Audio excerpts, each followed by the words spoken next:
Okay, so we are officially 4 days out from the table tennis tournament in Wisconsin. It's the Midwest Championships. I'll be competing in the under 2000 and under 1900 divisions. I am on my way to the table tennis club right now to get into some training and do some matches. Before getting into strategy for today, real quick, some people have asked me how I got into table tennis in the first place, and it was my second year in university. I was home for the summer, and I found myself looking for something to do constantly in the evening, like between 6:30 and 10:30 at night. And I had already been playing table tennis recreationally in college and in high school also as well, a bit on whatever paddles they had and whatever tables that they had, and nothing great, but nothing competitive. And so I looked up table tennis clubs near me just by happenstance, and I found out that there was actually quite a handful of clubs in my area, which also are open typically in the evening hours, which worked out perfectly. So for anyone else who is considering getting into the sport, if you look up table tennis clubs near me, odds are, especially if you're in a bigger city, you'll find there's at least a few opportunities there, and I think it's a great thing for anyone to at least try.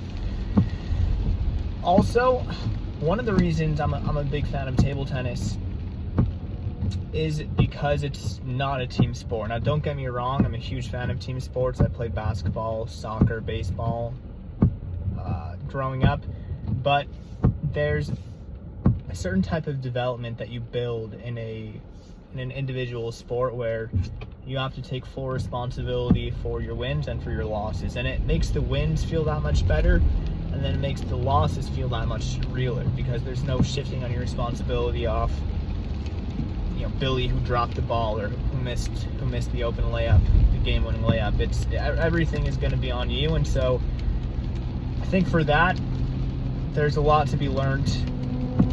And again, if you look up table tennis clubs near me, anyone who is more familiar with this sport will be able to tell you that there's quite a handful of opportunities.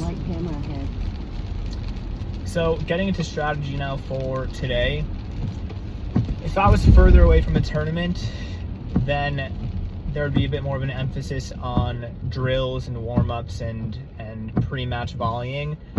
But since we're 4 days out, the focus is going to be on matches. I'm going to try to play as many matches as I can against different types of players, and just lock in, play hard. You know, don't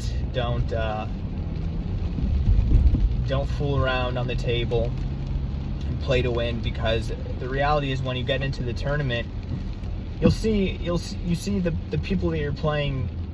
They have ratings listed, but a lot of the times you'll find that the ratings can be a few hundred points off, and so you'll go into a match saying that you're playing someone who's 1400, and you'll say to yourself, well, I'm 1800, so this should be a cakewalk, until you find out that this 1400 player just hasn't played in a lot of tournaments, and so he is very, very underrated, literally underrated.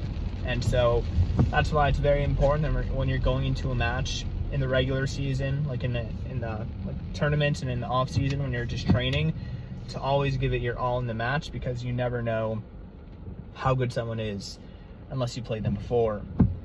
So that's that. In terms of serves, I've been working on a middle table serve, so my stance is more towards the middle of the table, and I'm using that as my main serve right now. I have 4 variations. I have short underspin, short side spin, and then I have a short side top spin, and I have a dead ball. So those are like the main 4 variations. You'll see me rotate through, and you'll see how I choose to rotate through them traffic light camera ahead as well.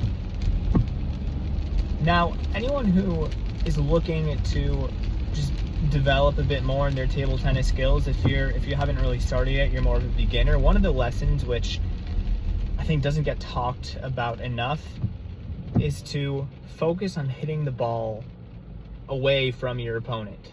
Now, it sounds simple enough and it sounds pretty obvious, but you'll be surprised how natural it is to hit from your forehand to their forehand. So much so that if you just throw in from your forehand to their backhand, so many times, especially on the beginner level, they're just anticipating the forehand to forehand repeat.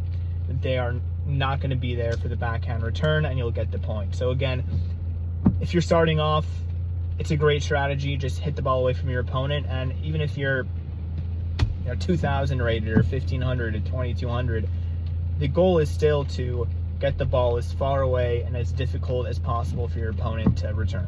So some lesson there that I found very valuable and still have to be very cognizant of, and I'm sure there's someone out there who can find it useful too. So I'm about to head into the club now, but you'll see the matches here in a second, and here's to some big wins ahead.